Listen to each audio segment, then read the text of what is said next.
C'est un éminent homme d'État qui vient de nous quitter, que j'ai connu dès notre enfance.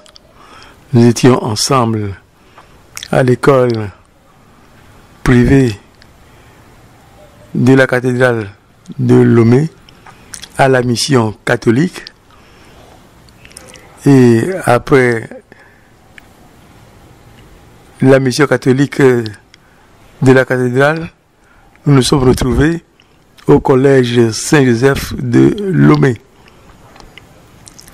C'est là où nous nous sommes séparés et nous nous sommes revus après, quand il est revenu de France pour s'installer au Togo. À l'école, il était studieux, calme et partageait beaucoup de choses avec ses camarades. Il ne haussait jamais la voix et c'est ainsi que nous avions passé notre ensemble.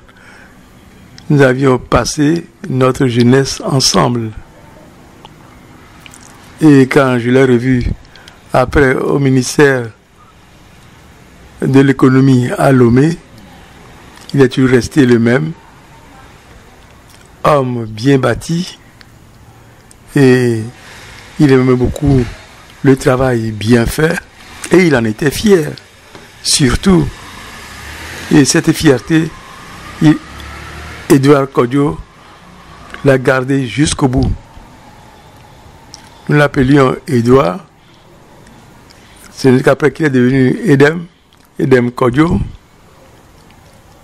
Et cet homme a marqué l'histoire du Togo dans son ensemble.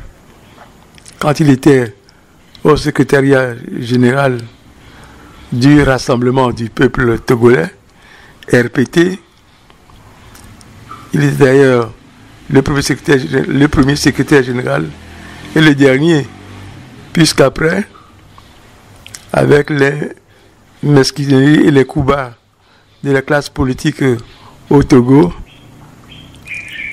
on avait supprimé le poste de secrétaire général pour mettre un secrétaire administratif.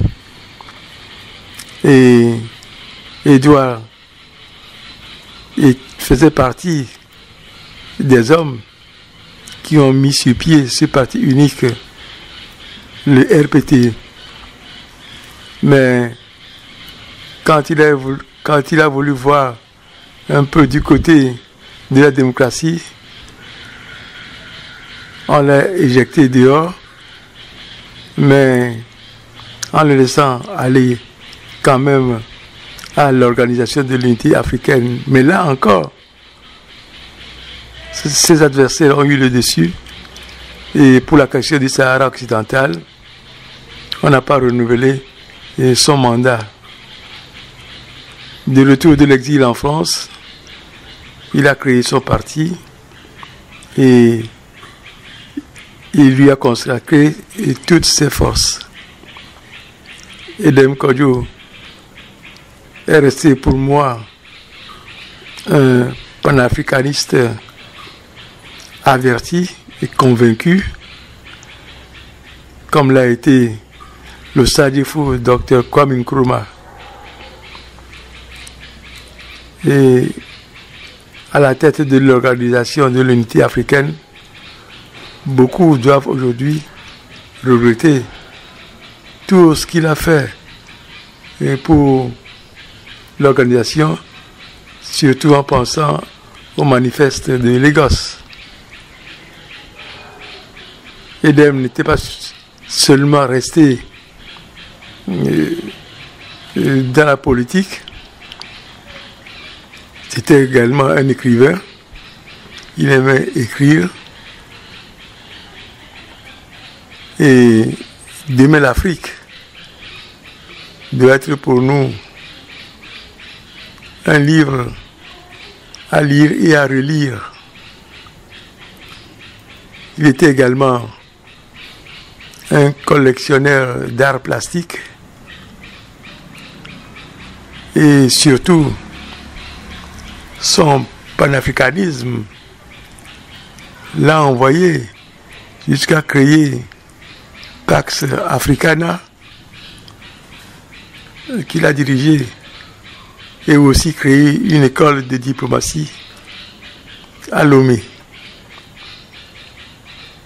Edem Kodjo doit rester pour tous les Togolais un exemple, malgré ses détracteurs qui trouvaient en lui une certaine fierté qui ne leur plaisait pas surtout. Mais quelqu'un m'avait dit dans ma jeunesse que si l'orgueil est un défaut, la fierté devait être une qualité. Et Edem Kodjo, qui aimait toujours le travail bien fait, était toujours fier du travail accompli.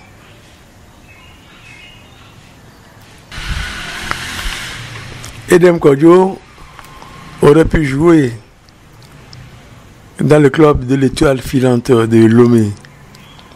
C'est parce qu'il était parti très tôt pour ses études en France qu'il n'a pas pu le faire. Et Oscar Anthony, qui était l'entraîneur de l'équipe, l'aimait beaucoup. Malheureusement, il n'a pas pu l'utiliser.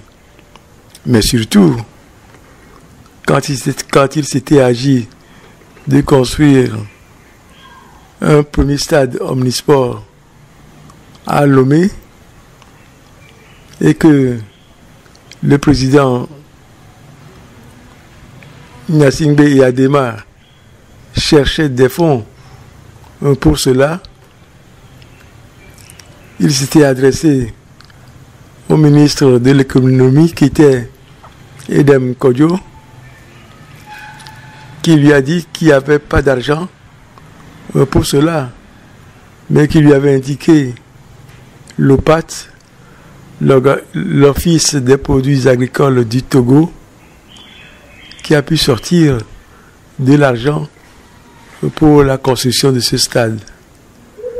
Edem Kodjo aime beaucoup le sport.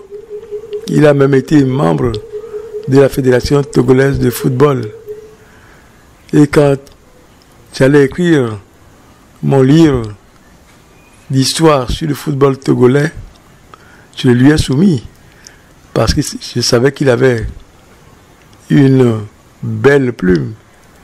Et ensemble, nous avons discuté, nous avons parcouru le livre et nous avons pu faire les retouches. Il m'a apporté les retouches nécessaires.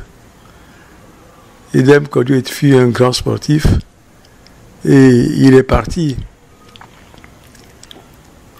peu avant un autre qui aime beaucoup le sport. Il s'agit du révérend père Paul à côté Kouévi, qui était également un fan de l'Étoile filante de Lomé. C'est lui, on pourrait dire de lui, qui est le successeur du révérend père Auguste Legenheim, qui fut évêque d'ailleurs avant de mourir, et qui était pratiquement le prieur de l'Étoile filante de Lomé. Edem Kodjo était un grand sportif, et après, il s'est adonné au tennis, au lawn tennis, qu'il pratiquait régulièrement le week-end.